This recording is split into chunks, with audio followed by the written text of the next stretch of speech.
文人多說話。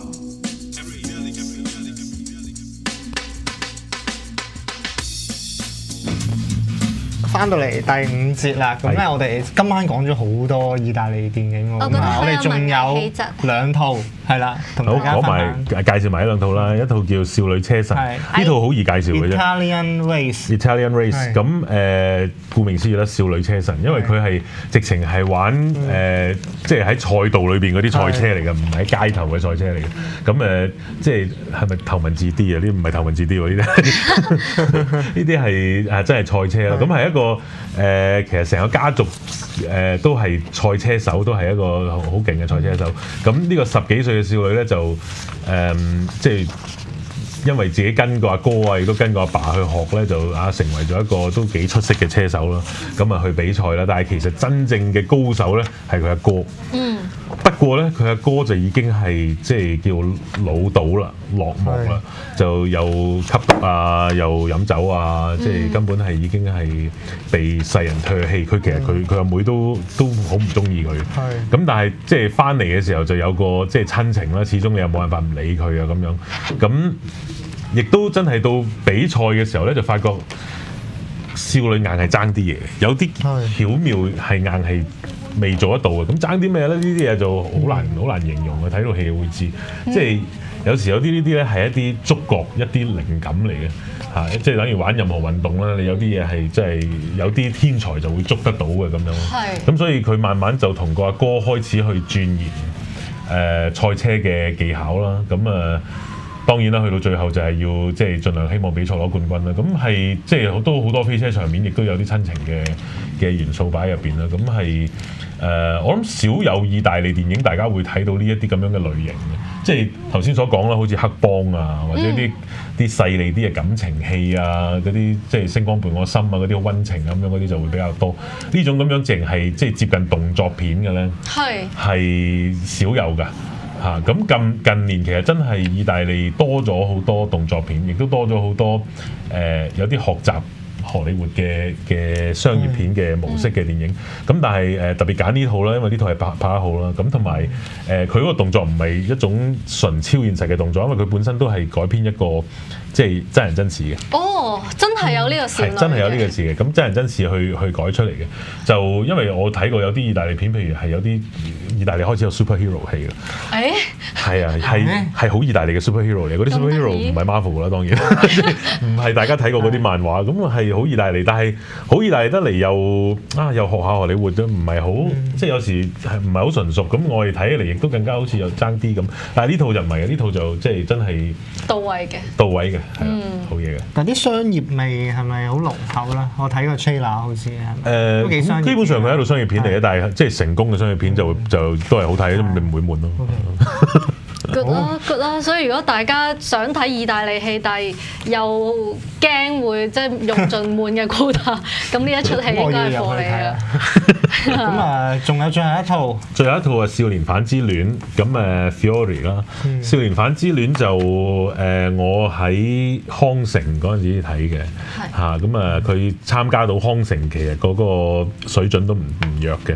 咁但係就呢套戲係講佢係少年犯啦，其實係一個少女咧，佢係會周街搶嘢啊、偷嘢啊，即係總之係一啲曳嘅年輕人啦。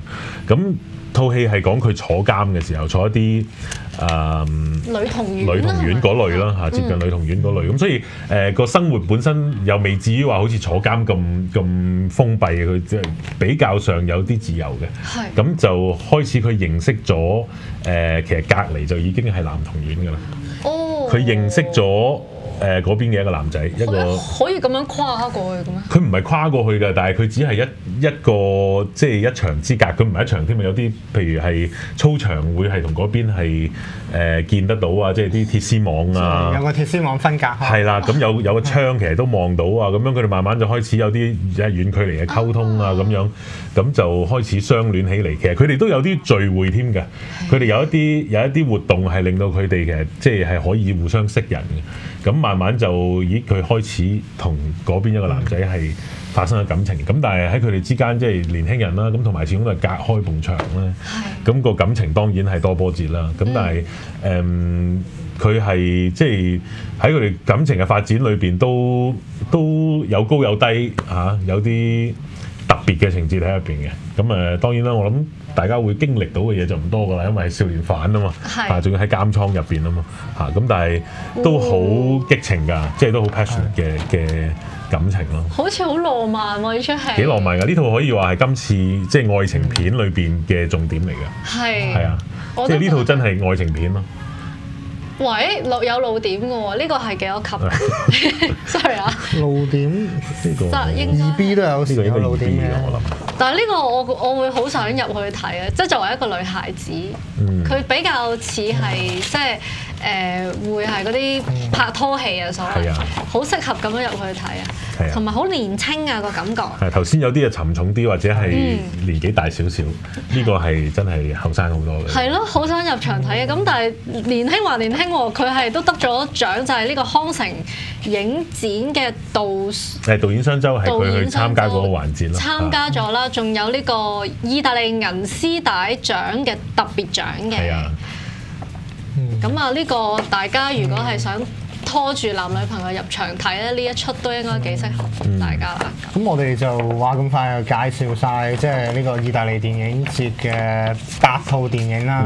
咁啊，我咧就聽落去就譬如嗰少女車神都好似幾吸引嘅咁啊。因為有少女兩個字啊 ，Ben。唔係啊，我見有揸車啊，因為女仔做賽車手好似比較少。係啊。好有型啊，仲係少女喎。係咯，跟住又嗰個血色羅馬都啊，真係幾吸引喎！即係血色羅馬好激下㗎，裏邊啲場面。想睇下意大利人拍翻意大利黑幫，無論殺人啦，正宗嘅意大利黑幫。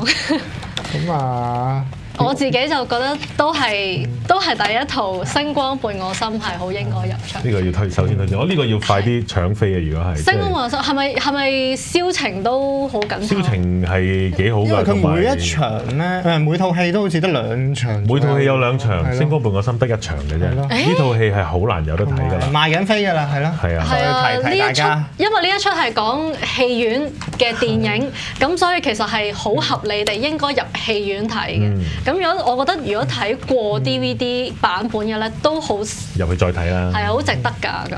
係咯，再同大家講啦，即係呢個意大利電影週咧，就係呢個9月21號至到9月25號嘅，咁咧啲飛就已經賣緊㗎啦。咁啊，想睇嘅話咧，就記得留意啦。咁咧跟住落嚟，我哋講下呢個。即係電影節發燒友啊！同一時間介紹下啦，即係如果睇到呢個單張，睇到頭先呢個Cine Italiano 嘅單張咧，其實裏邊都有廣告。因為我哋其實電影節香港國際電影節咧，都每個月其實都有節目嘅。即係搞電影節咧，而家已經唔係1年1次嘅事啦，已經係每個月、每日我都要搞緊嘅事。因為我哋有係啦，電影節發燒友呢個 Cine Fan嘅節目，咁 Cine Fan 嘅節目咧就係大家喜愛電影嘅人咧，就一齊去睇下一啲舊戲，新戲咧就喺電影節裏邊睇，即係我哋每年3、4月嘅電影節啦，夏日國際電影節啦去睇，或者呢啲 Cine Italiano 呢啲咧就係一啲即係意大利嘅新片啦。咁但係喺電影節發燒友裏邊咧，我哋普遍咧就係放映舊戲嘅，咁咪一啲經典嘅名作啦。鐵甲威龍喎，係啊，本雲喎。係啊，咁其實咧今年咧我哋今個月啦嚇，我哋9月、10月嘅時候咧就會做2位導演嘅專題嘅，其中一位咧都係意大利導演嚟嘅嚇，咁喺呢度都有介紹嘅，就係呢個艾利奧帕提 Elio Petri。咁其實就係一個60、70年代開始拍電影嘅大導演啦。不過即係其實近年好少人提嘅，我諗你都唔會聽過，因為佢即係早年已經死咗㗎啦，80年代已經死咗㗎啦。咁但係佢其實喺60、70年代拍咗好多好戲咧，就而家好少機會睇到，亦都好少人去關注。咁所以我哋藉住呢個電影節發燒友嘅節目咧，就帶多啲呢啲咁樣嘅舊戲去俾大家重新欣賞，或者其實好多人未欣賞過就首次去欣賞，咁唔係淨係睇新戲啦，唔係淨係睇啲而家最刺激嘅荷里活片啊，原來睇下舊嘅有好多好特別嘅嘢，我頭先都所講啦，以前有好多好創新嘅題材，而家唔會再出現㗎啦，所以係要睇舊戲先睇到㗎。有時睇啲舊戲咧，會發現哇，點解當年啲人會諗到啲咁嘅橋咧？即係仲好睇過依家嗰啲。係啊，同埋以前仲要係冇咁多嘅科技，但係都佢哋咪着重講古仔咯。着重講一個好好聽嘅古仔咯，而唔會哇淨係掛住點樣搞個特技啊咁樣。哦，係，紮實好多個感覺。咁我特別要提今次有冇啲特別推介？9月10月我哋有，因為啱啱喺下個電影節其實我哋閉幕嘅時候咧，就係放映呢一套《烈女本色》叫 L 嘅戲。咁 L 咧就係今年喺康城影展有參展嘅戲，咁係我個人好推崇嘅一套戲嚟嘅。新戲嚟㗎。新戲嚟㗎，係啊，咁啱啱喺下個電影節嘅反應好好啦，咁我哋喺呢度咧係會有多一場喺新鮮經典呢個環節裏邊有多一場啦。其實點解會有多一場咧？我哋有佢呢一場之外咧，就係將呢一個導演呢個保羅韋浩雲 Paul Verhoeven 呢個導演咧，淨係做一個回顧展。香港應該從來未做過㗎啦。頭先大家提到嘅本能啦，同埋呢個鐵甲威龍，同埋仲有宇宙威龍，都係佢拍嘅。佢喺荷里活就拍咗呢啲咁商業嘅作品，但係其實佢係多元化喎。其實佢係一個荷蘭導演嚟嘅。佢喺荷蘭70年代已經成名，就拍《愛是放縱》啦、《亂世神女》啦呢啲咁嘅戲啦。咁喺2000年有套黑色名冊 Black Book 咧，都係好出色嘅戲嚟嘅。呢啲戲喺荷蘭係被選為荷蘭有史以嚟最好嘅電影嚟嘅，100大裏邊佢係排第1嘅，咁所以係好好嘅電影。咁但係咧佢就經常俾人低估同埋俾人誤解。排第1都俾人低估。我想問喺外國啊，喺西方其他買飛嗰啲係點樣㗎？即係同買飛其實喺城市售票網就買到㗎啦，而家已經有得賣㗎啦。咁睇戲嘅地點係？睇戲嘅地點有幾個地點嘅，我哋有The Grand Cinema 啦，即係喺圓方嗰度啦。咁另外有 Festival Grand 啦，就係喺又一城㗎啦。咁仲有呢個電影資料館啦，就係喺東區嘅，喺西灣河嗰邊嘅。咁呢一出 L 烈女本色，我睇到佢係講關於強姦嘅。係啊，其實係一單強姦案之後。普遍認為係受害者啦嘅女主角點樣去面對翻件事，但係完全唔係一種悲慘嘅方法，佢係用一種全新嘅方法，一個女性自強嘅方法去面對所謂嘅強姦，甚至佢直情去揾翻個強姦犯出嚟，佢去面對個強姦犯，而佢對佢嚟講根本呢啲係佢生命總之可以處理到嘅事嚟嘅，佢完全係游刃有餘嘅。咁所以唔好將女性當做永遠嘅弱者或者係受害者去睇。好犀利！呢套戲係即係第一次喺香港上映喎。係啊，其實香港未必有得上映，所以今次唔睇咧就未必有得睇㗎啦。哇！咁啲場次係咪都係得1、2場嘅啫？每套戲都。因為之前喺下個電影節做咗2場啦，今次我哋喺呢度特別加多一場。得一場。得一場㗎咋？10月仲有一場。呢場過咗就冇啦。咁係咪要入會定係有咩？嗱，我見到因為呢本嘢好多嘢。有會員嘅，你可以入會，但係唔入會就咁買飛都得嘅。哦，入會梗係平啲啦。入會就平啲，同埋入咗會就仲有啲 class 咁樣嘅喎。係啊，因為我哋今次搞咗一個成瀨自喜男日本導演啦嘅電影課程。咁就除咗睇佢套戲可以喺大銀幕睇翻套戲之外，仲會有一啲講師啦、啲講者啦會去分析翻、去講解翻啲電影同埋佢背後嘅一啲嘢咯嚇。即係睇完就隨即可以係啊，其實係睇完套戲之後去聽。有個影後座談會啊。係啦。好啊，我哋即係翻嚟賣廣告之後，再同大家講另一啲嘢。好。